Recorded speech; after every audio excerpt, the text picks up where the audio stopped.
说起未解之谜，自古至今有很多，有真有假，有的已被解开，但有的能永远也没答案。那今天就给大家说一说比较久远的几个未解之谜。这第一，小彭祖。如果要说起小彭祖，相信很多人都不知道，但要说起彭祖，大家应该听说过，他是先秦道家先驱之一，传说他活了800岁。而小彭祖虽然没有彭祖长寿，但据记载他却也是个长寿之人。在清朝乾隆版的《永福县志》有这样一段记载：陈俊，字克明，福建永嘉山区汤泉村人，生于唐朝熙宗时期，也就是公元881年，死于1324年，终年443岁。而陈俊之所以能活到443岁，这与他大夫的职业是脱不开关系的。据说他是非常有名的一位大夫，并且非常注重养生，在身体保养方面也颇有门道。村中与陈俊同时期的老人相继离世，但陈俊却依然有着健康的身体。根据当地人传说，随着老人年岁不断增高，机体逐渐萎缩，身体是越长越小，外形犹如孩童一般。因为活了太久，最后子孙都先离他而去，机体萎缩的陈俊行动不便，于是乡人用麻绳编织了一个大的菜篮子，用这个菜篮子装上他，因此当地人也管陈俊叫做菜篮公。而他们认为陈俊之所以长寿，主要原因有3：一是生性温和，心地善良，心胸豁达；二是生活简朴，饮食以素食为主；3是因为水。传说陈俊居住的房子旁边有一口古井，从不干涸，甘甜清冽。另外村中还有一处温泉，温度极高，可以退掉禽毛，可以煮蛋。都说陈俊一直都在温泉里泡温泉，因此人们相信好的饮用水和含有特殊微量元素温泉是使人延年益寿的原因。那么大家相信陈俊活到了400多岁吗？如果根据科学来说，人类的极限寿命是在120岁左右，想要达到443岁根本就不可能。2. 天启大爆炸。天启大爆炸又称王工厂大爆炸，是天启6年，也就是1626年，明朝北京发生的一场神秘大爆炸。在天启6年5月初6、4时，位于北京城西南隅的王工厂火药库附近区域发生了一场离奇的大爆炸。这次爆炸范围半径大约750米，面积达到2.23平方公里，共造成约莫2万余人死伤。这次爆炸原因不明，现象奇特，灾祸巨大，可以说是古今未有之变。而对于这场爆炸，人们虽然没有破解，但却也有不少猜测。在1986年，在天启灾变360周年，北京地质学会等20多家团体发起了一次研讨会，专门用现代科学知识和手段对这次灾变进行一次广泛深入的探讨。有什么地震说、火药爆炸说、飓风说、陨石说、大气静电酿祸说、地球内部热核高能强暴动力说、陨星反物质与地球物质相逢相灭说等等。其中关于这场爆炸有3个比较靠谱的说法。第一是火药焚爆说，第2个说法是陨石坠落。除了这2个说法之外，还有一个说法是飓风之灾。虽说每一种说法都有自己的根据，但都无法全面解释所有的诡异景象。其中最诡异的就是死伤者皆裸体。根据记载，在这场爆炸中，很多死者和伤者均赤身裸体，寸丝不挂。由于长班巨响之后，帽子、衣裤、鞋袜、衣衫那全部都不见了。有1人因压伤一腿，躺在地上动弹不得，见街上妇女赤体而过，有的用瓦片遮住下身，有的用半条脚带遮掩着，有的披了半条褥子，有的披着一副被单。总之就是身上的衣服莫名其妙消失了，根本无法用科学来解释。3. 腾空飞跃事件。腾空飞跃事件发生在1782年。1782年，在河北省南皮县，一渔夫被2名男子背上天空飞行，醒来后则出现在70公里外的地方。而因为这件事过去的时间太久，并没有太详细的记载。不过据说这件事有点类似于黄延秋事件。黄延秋事件是指1977年7月27日到9月28日，在这11天中，据说黄延秋一次被外星人劫持，并带着黄延秋进行了3次不可思议的旅行，短短的1个晚上时间就飞到了几千公里远的地方。据记载，黄延秋先后瞬间来到北京、天津、沈阳等地，最后在熟睡中回到了家里。母亲看见他时，已经是他失踪10天以后了。这就是当时轰动全国的我国晋南地区，涉及河北、南京、上海等19省市大半个中国的腾空飞跃事件。很多人都认为黄延秋撒谎了，但他确实去到了千里之外的地方，而且还有人证。那么难道黄延秋真的是被外星人绑架了？可外星人这样做的目的又是什么呢？当时还有人给黄延秋进行催眠，这个时候说出来的话一般都是真的，可催眠师发现黄延秋并没有撒谎。再后来，央视的走进科学、真相等几个栏目也多次报道过这件事，但始终没有定论。此外，还有1784年发生在西藏的野人之谜，历来它的热度都很高。可以说是世界4大谜之一。根据有关文献记载，早在1784年，就有人在喜马拉雅山区目睹过野人的活动，并有女性野人抢走当地男人婚配生子之事。不过，在那个年代是野人还是山匪，这个真不好说。但西藏的野人之谜似乎从来也没有断过。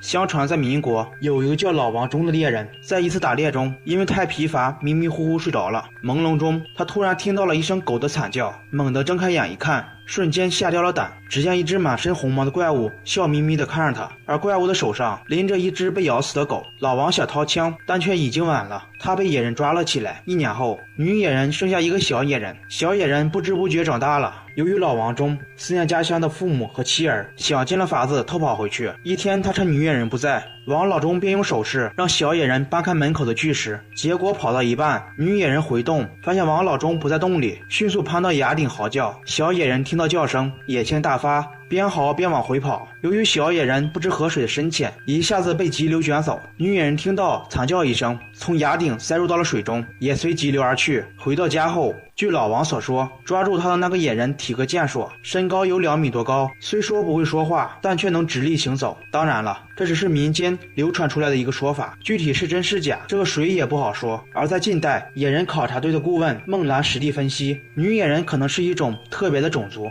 他们会为了让自己那方面得到满足，而去当地抢夺强壮的男人。不过这个只是他的猜测，因为在西藏，专家们经过多次考察，但实际上却没有证据来证明野人的存在，更没有捕获过真正的标本。这个大家就当成茶余饭后的故事来听就好了。好了，我们今天就先到这里。大家对以上的几个未解之谜哪一个最感兴趣，可以留言，到时候我会整理资料给大家做出来。那我们下一期再见。